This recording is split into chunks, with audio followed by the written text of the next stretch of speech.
Hello, welcome to Secure Talk, your trusted source of information on the latest threats, trends, tools, and technology related to cybersecurity and compliance. Hello, everybody. Welcome to Secure Talk. My name is Mark Schreiner, and I'll be your host for this episode of Secure Talk. Today, we're going to be talking to Stefan Semmelroth, who is a West Point graduate. He's Ranger qualified and who led an infantry platoon in Afghanistan. He also led cyber teams while he was in the U.S. Army. And he has also led several cybersecurity related practices after leaving the Army. In fact, I think after leaving the Army, Stefan founded a Rainier Cyber, a cybersecurity recruiter that matches cyber vets with tech jobs across the country. And he later went to work for Stratacore and now works for Avant Communications. Talk about a lot of different things with Stefan, but before we do that, let's welcome him to Secure Talk. Stefan, how are you today? I'm doing very well. I'm very excited to be here, Mark. And as I've explored your podcast over time, you have a lot of heavy hitters that are on here, and I'm really excited and honored to be on that guest list. So I'm excited to be here and excited to stand up. And I hope that what I bring today is something that can help your audience make their security better and go out and continue their journey. Well, thanks for the compliments. And looking at your background and some of the things that you've went through, I would call you or say that you're definitely a heavy hitter as well. Okay.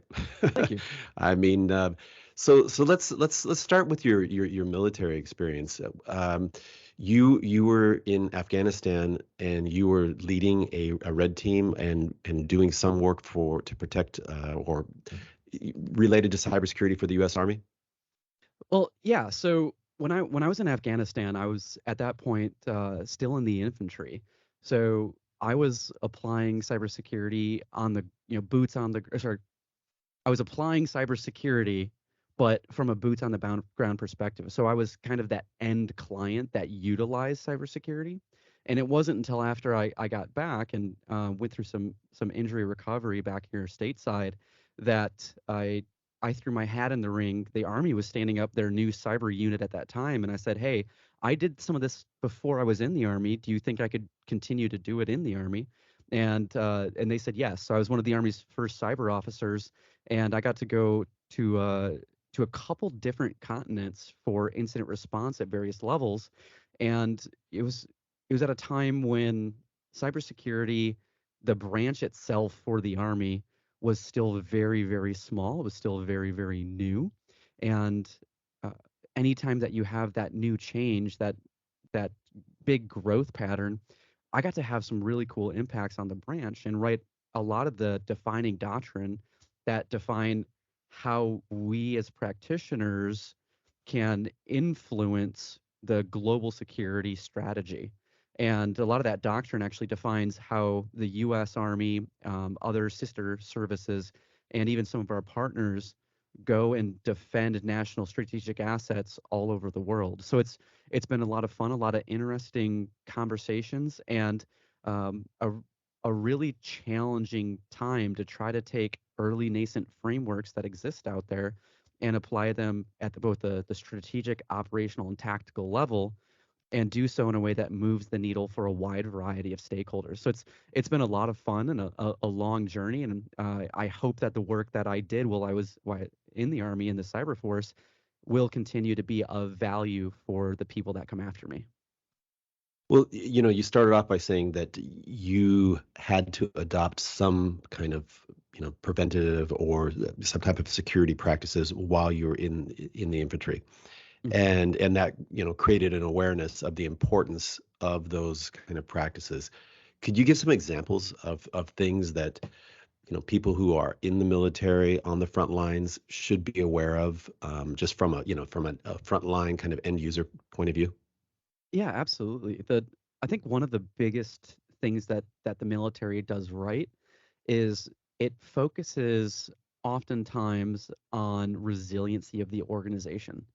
And when we talk about that from being on the front lines, that means that we have a lot of what we in cybersecurity call RBAC, so role-based access control.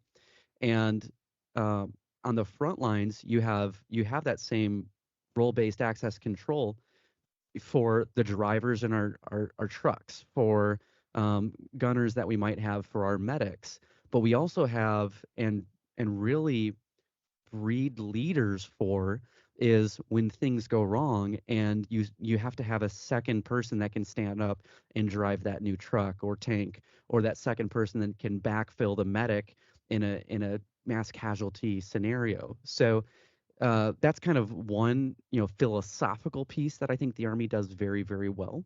But there's also a second piece of when soldiers, airmen, Marines all get to their unit, they are in process and they have to go through a very stringent access control for all of the computers that they use, all the technology that they use, the enterprise environment that they use. And yes, that enterprise environment does absolutely mirror corporate environments very tightly. And we're effectively training all of our even our most junior people that they do have a role, that they cannot extend or should not expand past that role unless absolutely required. And then out, as we move out of the, I'll say, on base environment and out into the field environment, the Army has continued to shift and change how they talk about cybersecurity and especially the electronic warfare landscape. So if you do happen to be out in the field environment, maybe in the desert in California somewhere, and you decide to turn your phone on and hop on Instagram, how would an adversary see that? Yes, they could see it strategically through a post if they happen to be watching you, but also the uh, electromagnetic flags of you turning your phone on and releasing a signal. And how can that impact you? So the Army's continued to really drive training across its entire, we'll say, user base to understand what are the impacts. How can an adversary utilize those against you for their gain? And how can you utilize that for your gain internally?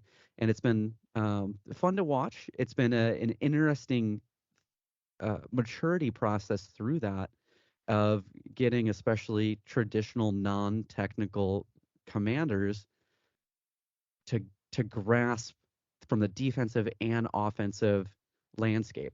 And then once they do get it and you see that light turn on, then you watch change happen organizationally within a unit, within a group. So it's a process that's continually ever growing, and especially one as we shift to looking at adversaries that are near peer similar to us that do have additional capabilities. How do we take those capabilities and understanding those capabilities and translate them down to operational capacities at a small unit that may be, again, out in that middle of the desert, that can utilize them for some gain? It's interesting as you were explaining this, I was thinking about the contrast between the probably ideal security posture of a business or a public facing organization compared to the military. Typically with a business these days, you're worried about protection of data. You're worried about not being subject to some type of ransomware attack or malware attack. Whereas I'm sure in the military, you're still concerned about those issues, but you also have those additional concerns of, for example, the an adversary being able to find out exactly where you are at a certain time and may being able to reference that or reference that from other signal that they're receiving, right?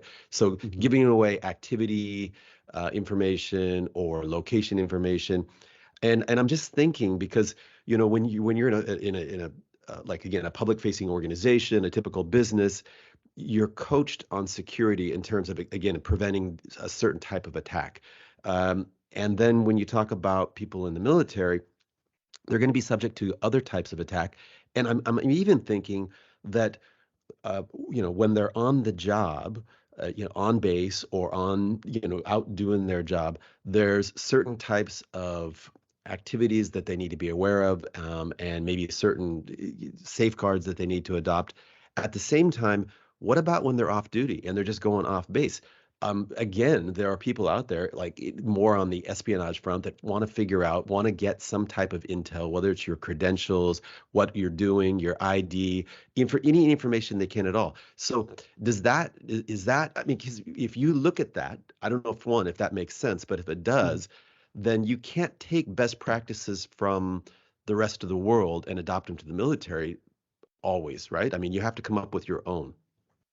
Well, thankfully, they do rhyme very tightly, and the the impact is a little bit different potentially. So as we go through it, one of the phrases that I like to say is, soldiers can go for days without food, and they can go for hours and hours without water, but they can only go minutes without information. And that's why we so heavily focus on the ability to communicate, the ability to get data and turn it into actionable information. And as we look at the wide variety of vendors that are in this landscape of cybersecurity, oftentimes, and I'll quote Tia Hopkins here because I think she says it very eloquently, and it'll be a paraphrase, but the way that she puts it is often, how do we get the data that we need in order to tell a story that can generate an action? And that's why I say the military cybersecurity landscape, whether it's in the field or in more of the traditional corporate environment of the military, in that enterprise environment, versus pure corporate commercial space, is often very similar.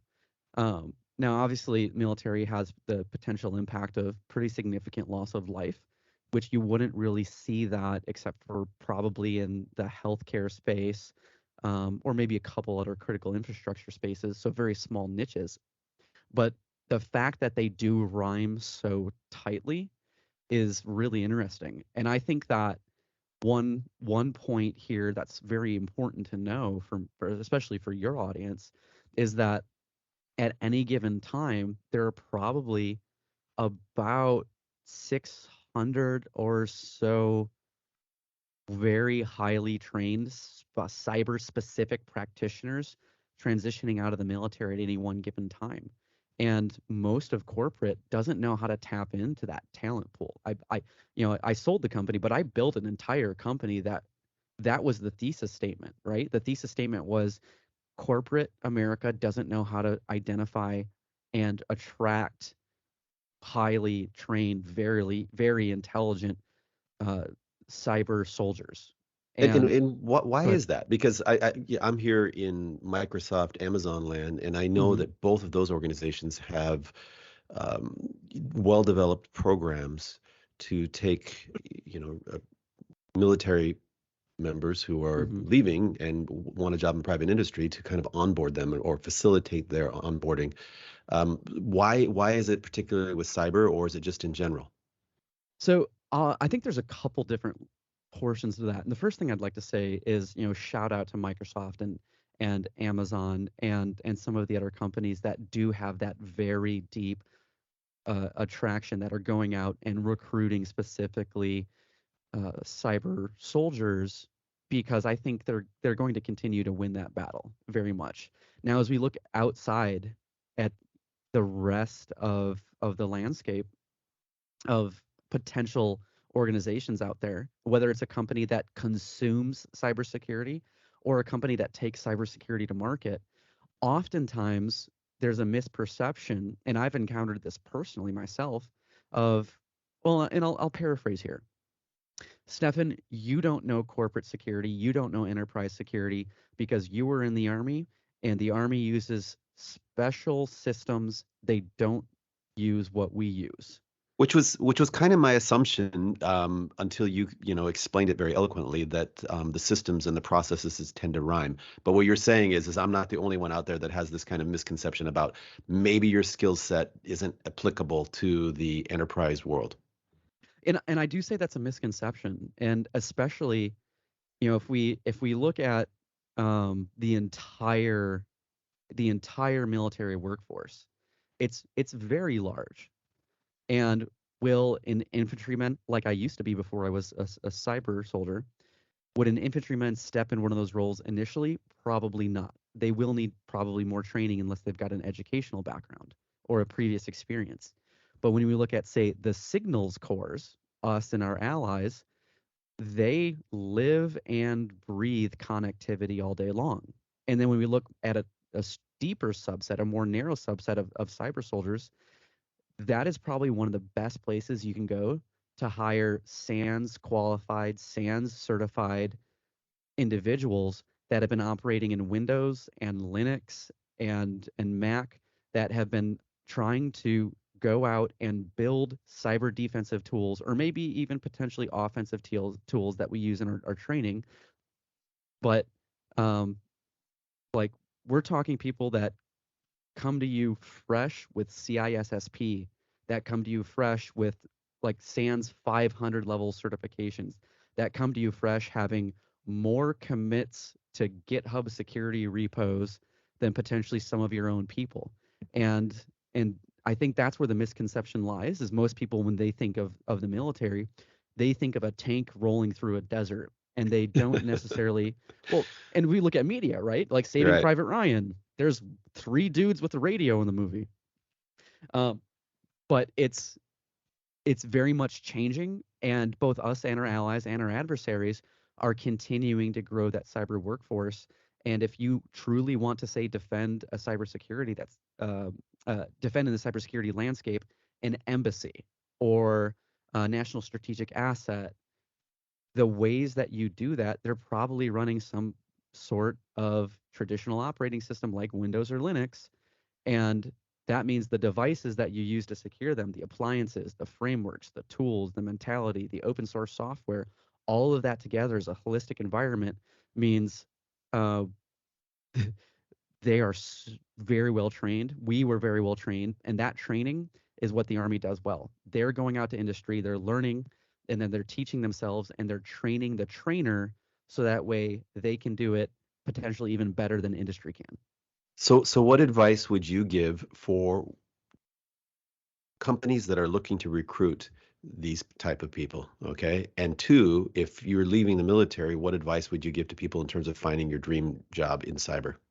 Oh, thank you, and thank you for including that second question as well, because that's one that's very intimately, acutely familiar to me, and we'll come to that back to that one in just a second.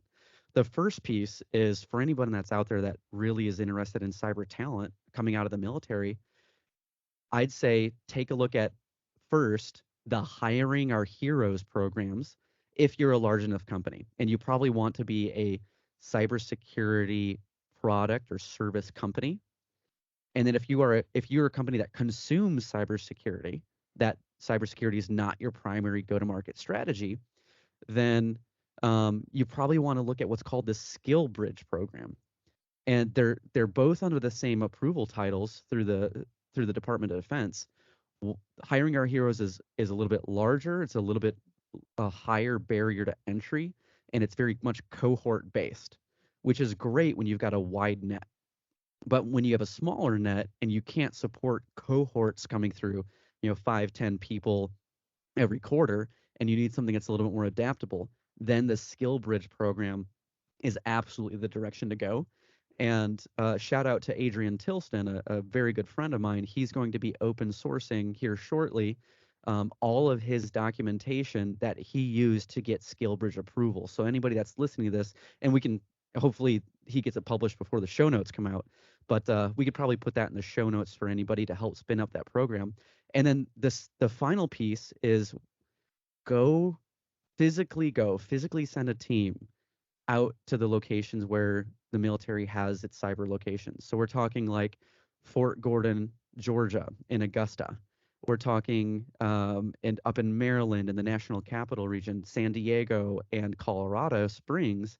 Those are all great fountains of talent where you can go to their hiring fairs and say, hey, we're looking to hire cyber people. What do you got? And then you can have some really deep, intimate, transparent conversations with the talent that's coming out and bring them in. And oh, by the way, Hiring Our Heroes and SkillBridge programs, they allow you to bring on these transitioning service members on a fellowship, an unpaid fellowship or internship, either or. I say fellowship. Unpaid fellowship for up to 6 months where you can train them and put them in the role and see how they do.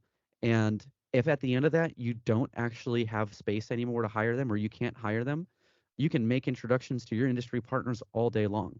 And you're actually not allowed to pay them for that period. That period, that the 2, 4, 5, 6 months, that is an opportunity to help service members transition well to keep vets off the streets. And it's a That's phenomenal program. That's an amazing program and some awesome advice for any company out there looking to recruit. It's funny because I just had George Gricho, who's the chief security officer at Sumo Logic, Hmm. on, and he was talking about the difficulty in terms of finding qualified cyber talent. And one of his proposed solutions was looking at the military, and Hmm. two, recognizing that a person's attitude and passion are going to be bigger drivers than what exact experience they've had. Now, that experience is important, but if the experience doesn't directly 100% line up with what you're looking for, but the person is motivated, that's the key thing, because you get them on the job. And besides that, the landscape for tools and technology processes is changing so rapidly that whoever you bring in, whatever experience they have, they're still going to need to adapt that to the current landscape. So it's really important to find people that have that kind of attitude. And he was pointing to the military for one potential solution. Yeah, and I absolutely do think George is correct there, right? And the other thing, so I'll also talk about, I'll quote Rob Stevenson, the CEO over at Thrive. One of the things that he says is, um, we build our own university, so that way we can work with local universities to give students the training that they need. That way, as soon as they're done and they graduate, they've got a license to learn. We can then pull them in and put them through our advanced training for our specific tool sets, our specific frameworks. And that is one of those ways for anybody that does take cybersecurity to market.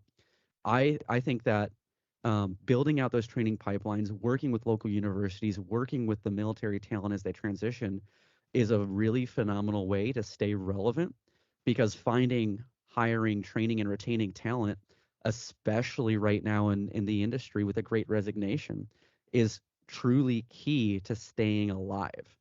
And Hmm. that talent piece is absolutely huge. Anybody that happens to be on meetings with me in my home office, you will see that I literally have a neon sign over my shoulder that says people, because I Hmm. I truly believe that people process technology, or people process business outcomes, is the way to go. And if you focus on the people, they will define the process and they will make the business outcomes happen.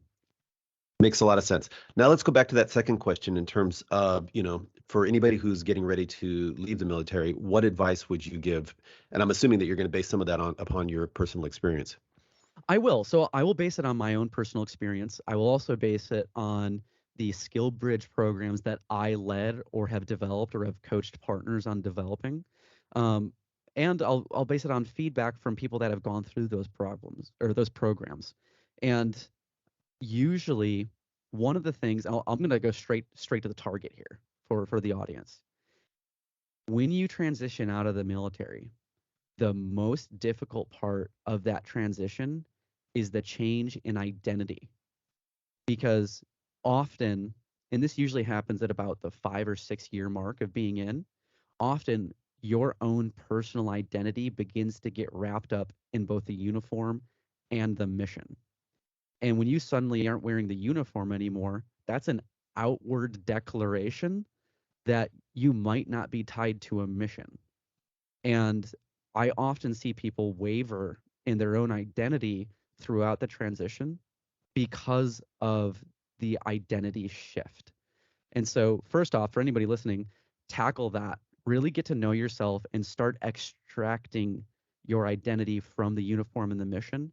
But also keep in mind that transitioning in out of the military into cybersecurity is very, very mission focused. So the people that I see have less issue with identity have gone into cybersecurity because it's mission focused. It drives the ability to protect a population, which aligns very tightly with why most people got in the military in the first place. That being said, let's get down to some of the tactics. Um, I recommend, especially for seniors, you're at that 15, 16-year mark, 20-year mark, start talking and building relationships 2 to 3 years out.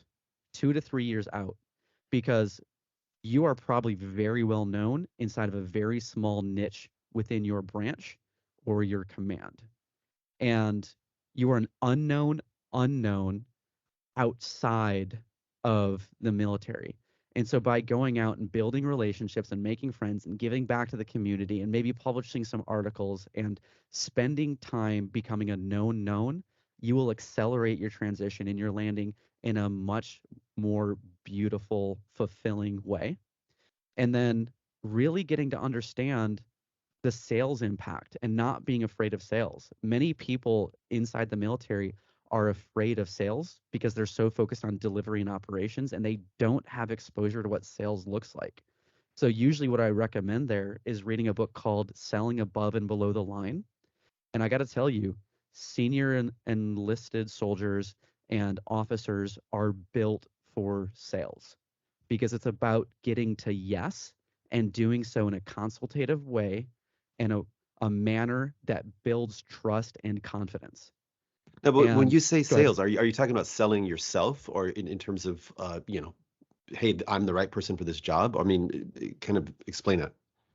All of the above. So not just selling yourself, which is a part of it. And I really think that comes down to telling stories and understanding what your superpower is, which I usually recommend a Myers-Briggs test for that as a starter, and then StrengthsFinder 2.0 to really round that out after you've had some time to meditate on that and reflect on Myers-Briggs. But understanding that the Army almost alwast drives people to be a commander, and they drive people to be a commander by driving them to be an operations officer. So with that cultural momentum, many senior military officers truly believe that they are designed to be an operations officer, and they don't trust any sales organization because they don't understand them. So get to understand, and you might find out that you are actually potentially better at sales or sales engineering than potentially operations, which you've been trained for.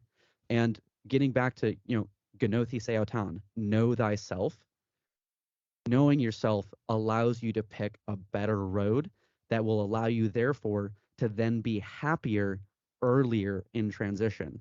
And what are we doing if we're not trying to be happy? Yeah, 100% agree. And I know from your situation, I mean, because you went through some medical issues as well, and I did. I'm just assuming that you're not the only person who separated from the military who had to undergo medical issues while they were trying to kind of reinvent themselves. Do you want to talk a little bit about that? Yeah, so I'll say my military transition itself was relatively challenging, but less so because I went through a much deeper identity crisis when I shifted over from the infantry into cybersecurity. And let me explain how medical ties into that.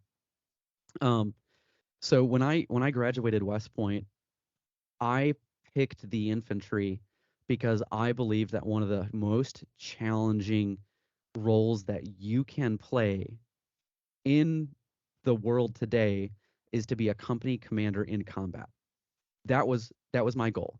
And in a perfect world, there wouldn't be any combat to be a company commander in, but we were in combat at the time, so I'm going to put my hat in the ring. Um, and so I had aligned much of my identity in the ability to lead a diverse set of people, and the military is the largest, most diverse organization in the world. I had tied a lot of my identity in wanting to be able to pick up heavy things, run fast, and take the fight to the enemy and lead people and say, follow me, we're going to do this together. And when I got back from Afghanistan, we knew something was wrong. Thought I maybe had a hernia. It turned out we didn't. Was going to chiropractor and physical therapy. And about a year and a half after I got back, we'd found out I had actually broken my back in Afghanistan. Not terribly, but enough that I was really struggling. And my platoon sergeant sat me down one morning after our morning workout, and he said, "Hey, sir, the guys can see that you're in pain. You can't hide it anymore." And of course, he and I, a very intimate relationship. He has to know everything. So he knew I was in pain. He knew I was going to physical therapy. And when I couldn't hide it anymore, I said, okay, I got to go figure this out. We got to go really dive deep.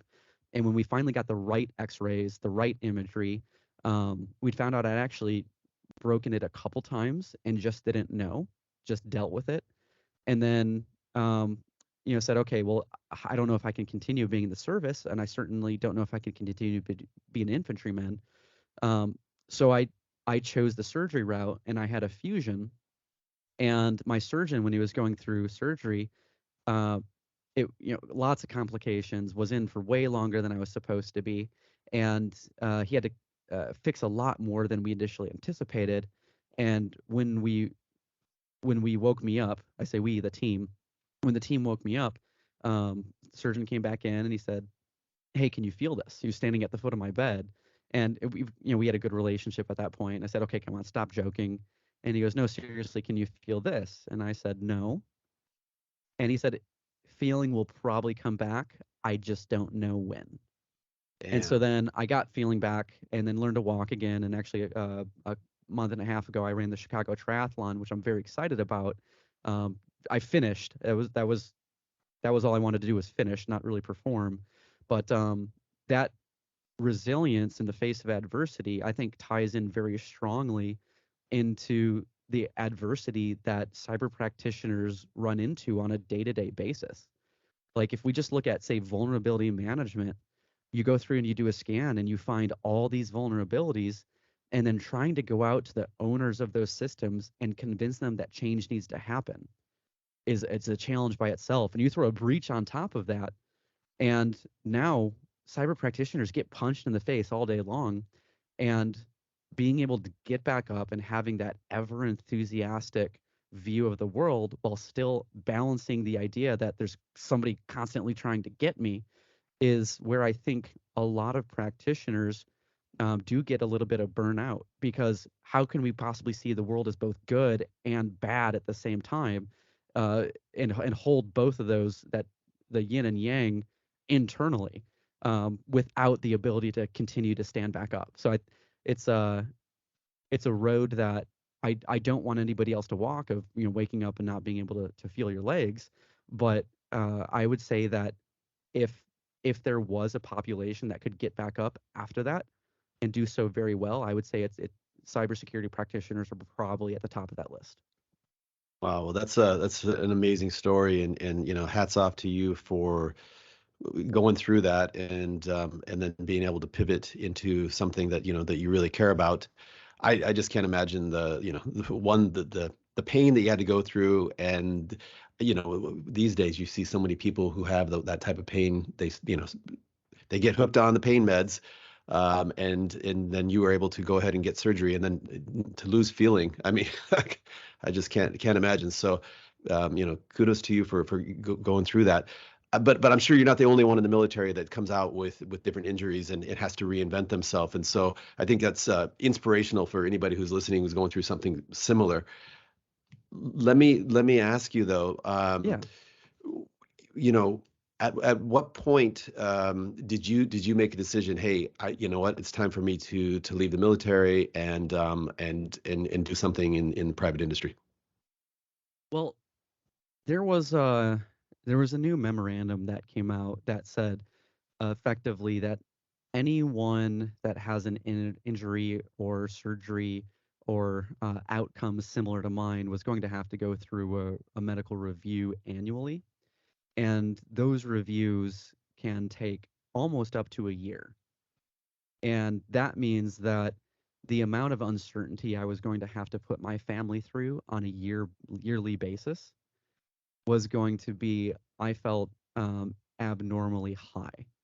And I I can assume as much uncertainty in my own personal life as required. I walking through minefields. I think many of us have shown that. But when that uncertainty parlays into not being able to give real, true answers about the future to my family, that was a big change for me. So when that policy came out, I said, okay, why don't we just start that now? Start this process. Let's do a medical evaluation, and I will put that decision into the process, into the hands that run the process, and we'll see what happens. And if my time to exit is now, then so be it. We'll figure out a plan. And thankfully, at that point, I'd been working on my MBA, and I kind of had this idea that I wanted to start a veteran-focused recruiting company. And so, thankfully, I was able to convince many of my MBA classmates, whenever we had projects, to use my concept as a case study. So I like to say that I walked away from my MBA $100,000 in free consulting ahead of where I should have been after paying for an MBA. That's amazing. And again, you continue to reinvent yourself because after you launched and built and then sold your recruiting business, you've gone on to a couple other positions as well, right? I have, yeah. So I'd built this company, and it had been cash flow positive, and it was really working quite well. And then through a mutual friend, I was introduced to somebody in the IT services and security brokerage space, and we sat down one day, and we came up with this idea that if we merged forces, it could work out very, very well. With my experience in building security programs and trying to define the future of security, and then getting a wide variety of stakeholders yes. And then also the recruiting space is very similar to the brokering space. It's very much, I know a guy that can solve what you need to solve. So we went through acquisition. They bought my company, and I got to learn this space very, very well. And I got to say, I knew about resellers for a long time. I did not know that this brokerage space existed, this non-direct, non-VAR space. And when I fell into it through this acquisition, I really fell in love with the space, because this space specifically, being able to come in to clients and understand what their needs are, and not just throw a product at them, or not just throw a single solution at them, but say, hey, I think that in your space, there are probably 100 vendors that say they can do what you can do. There's probably a dozen that can actually do it well, that fit your strategic direction. And of those, I can access 8. Here's, I think, 2 vendors that you might want to talk with. And then the client doesn't have to pay me for any of that, because I'm compensated by whomever they go out and purchase through traditional brokerage space. And that opportunity allows me to be confident in what I'm bringing to the table. And it allows me to bring the right thing at the right time for the right partner, instead of just the thing that I have. And I believe that allows me and other brokers all across the country to do right by their clients. And learning this space, and learning the space's challenges, uh, that made me think, okay, well, there are some challenges in this space. So how can I go solve those challenges? And the way that many of these brokers access the vendors is through a distribution tier. And I said, okay, well, then I think if I can solve those problems, and this could be my ego talking, but if I think I can solve those problems and go bring in more vendors, and the right vendors, so that way we can do right by our clients at the distribution tier, then I think we can truly win in this space. And my goal here is, mission focused, help our clients, be there when they need us. And so I went to Avant Communications, and I said, hey, let me build this for you. You already have a good start, but let me build the tools and the teams, and go out and bring in the right vendors to really enable brokerages all over the country, all over the world, to have a deeper portfolio, and to truly, again, help their clients in those acute pain points, in those acute times of need when they are under disaster, and then ideally help them prevent those disasters by bringing in the right consultants, the right vendors, the right managed services, and sometimes even the right products. And Mark, the really cool part here, I'll go back to this again, is the clients don't pay us to do this. The vendors do. And when we go and say, bring in one of those vendors, then the vendor, their marketing team effectively failed to find this opportunity. So the broker gets what the marketing team would have won internally. So very, very, very, very rarely do we see a price increase. And Mhm. most times what we actually see is a price decrease because those brokers can also pit multiple vendors against each other to really drive that price down ipso facto, then in order to go help the company secure themselves, meet their own business objectives, and go out and capture new logos because they've got the security in place that allow them to go to market and win. So it sounds like that your customers or the organizations who are buying the services, they're kind of outsourcing a part of the procurement process to you. They're like, you know what, you've got a relationship with all these different organizations. Figure out what organization is the best fit in terms of their offering, their pricing, et cetera, and then come back to us. And the best part is they're not paying you for it because you're going to get your compensation from the actual vendor.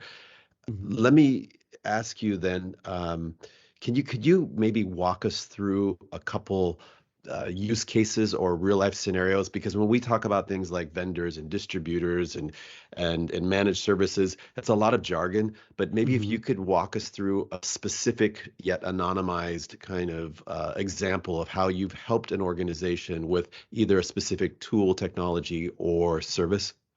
Yeah, absolutely.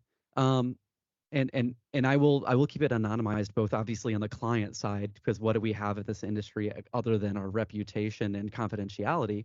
But I will also keep it anonymized on the vendor side as well, because you've had many of my partners on your podcast. And so I don't want to shift the focus between the partners that were in your podcast and the ones that weren't. My goal is to be as agnostic as possible and solve the need.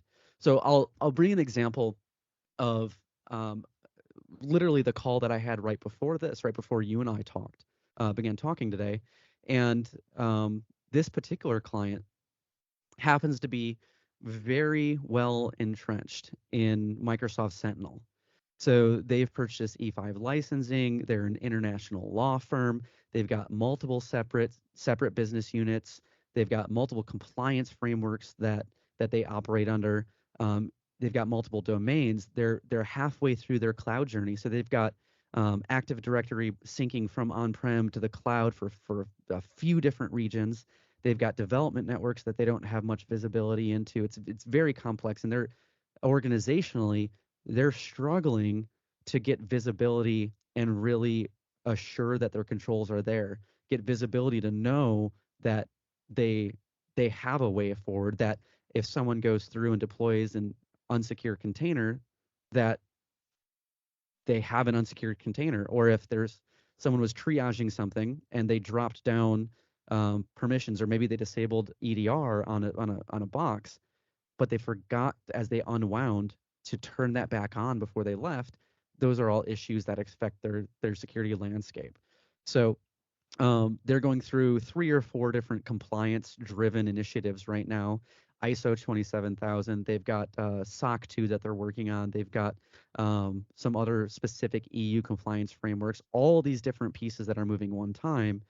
And the question then became to us is, what do we do next? How do we get a grasp on this? How do we get more visibility?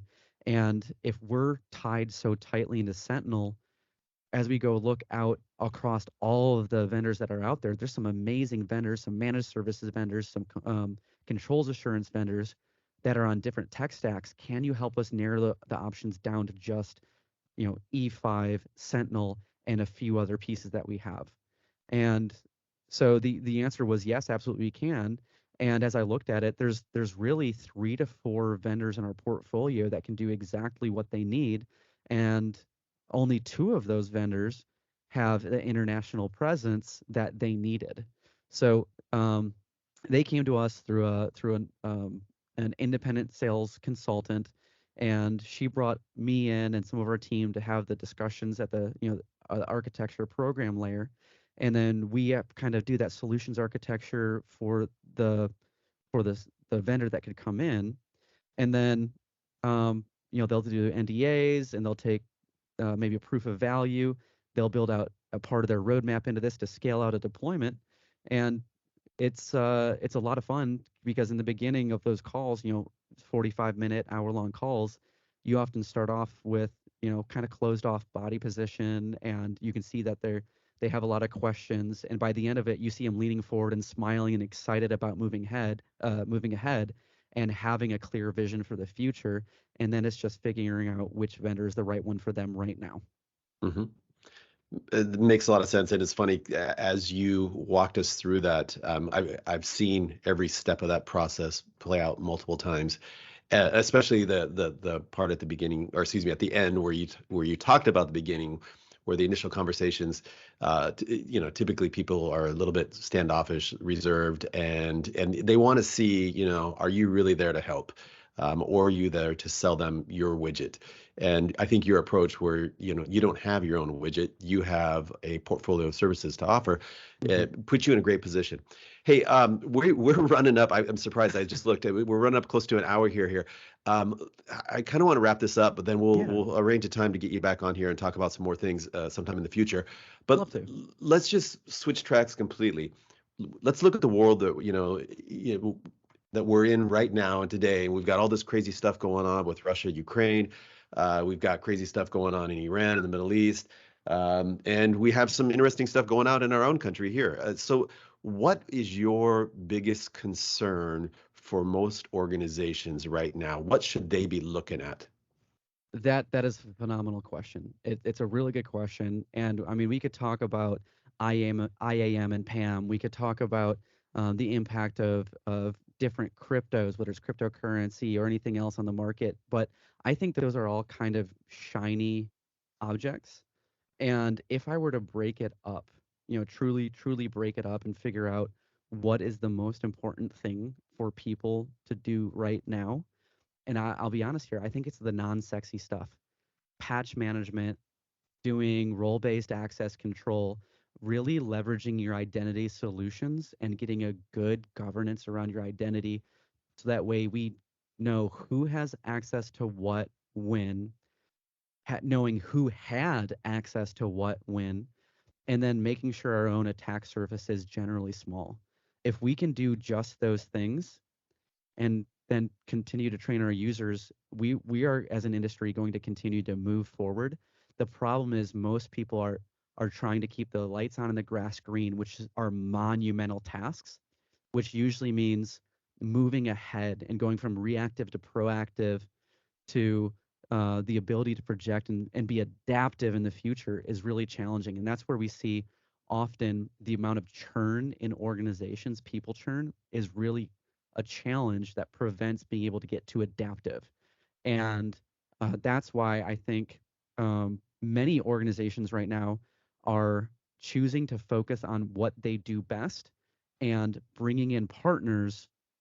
And this is very self-fulfilling, of course, but I see it all the time, whether I'm involved or not, focusing on what the organization does best. So if you are a law firm, if you are a real estate agency, if you are a biotech firm, using your people to do exactly what your mission of your company is, and then let everything else take that to market and effectively outsource those functions, not necessarily outsource those people, so that way you can focus on going to market and winning, and let somebody else then do the patch management. Let somebody else do all of your identity and access management and those fundamentals that we've been reading about for 25, 30 years that are still just challenged to do. Yeah, I think it's some great advice. Obviously, everybody focus on the basics. If you get the basics right, you've eliminated 90% of your attack surface, or you've reduced it anyway.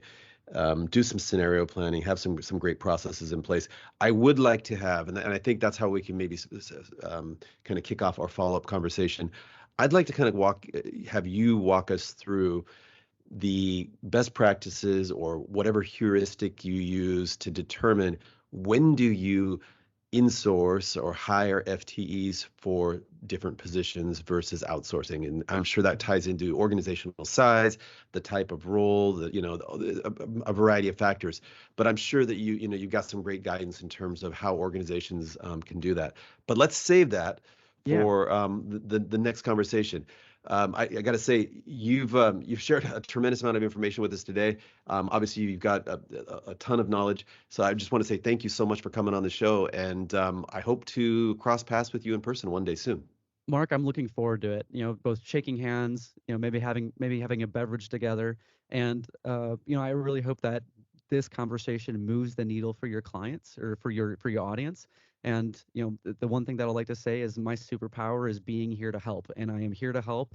I love this industry. I love what we do. I love the mission, and let's keep going out in the future and helping our clients. Thanks, Stefan.